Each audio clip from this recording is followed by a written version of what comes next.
DK అరుణ కొడంగల్ లగచర్ల పర్యటనలో ఉద్రిక్త చోటు చేసుకుంది. ఇక మన్నెగూడ వద్ద ఎంపీ డీకే అరుణ వాహనాన్ని పోలీసులు అడ్డుకున్నారు. పోలీసుల తీరుపై తీవ్ర స్థాయిలో మండిపడ్డారు డీకే అరుణ. ఓ ఎంపీగా నా నియోజకవర్గంలో పర్యటించే హక్కు లేదని ప్రశ్నించారు. ఏ తప్పు చేశానని అడ్డుకుంటున్నారో చెప్పానని నిలదీశారు. ఇక నా నియోజకవర్గంలో ఎక్కడైనా వెళ్లే హక్కు ఉందన్నారు. కలెక్టర్ను కలిసేందుకు అపాయింట్మెంట్ కూడా ఉందన్నారు డీకే అరుణ. ఇక సీఎం రేవంత్ రెడ్డి వచ్చిన తర్వాతే లా అండ్ ఆర్డర్ అదుపు తప్పిందన్నారు.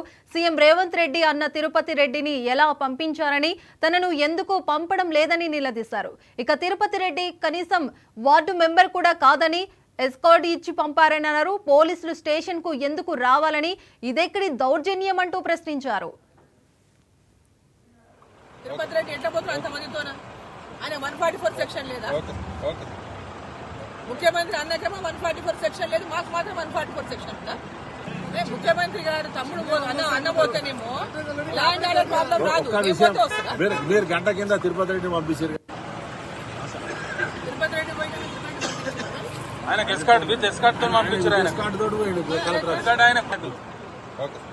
తిరుపతి రెడ్డి ఎట్లా పోతారు అంతమందితోనా? ఆయన 144 సెక్షన్ లేదా? ముఖ్యమంత్రి అన్నకేమో 144 సెక్షన్ లేదు, మాకు మాత్రం 144 సెక్షన్ ఉందా? ముఖ్యమంత్రి గారు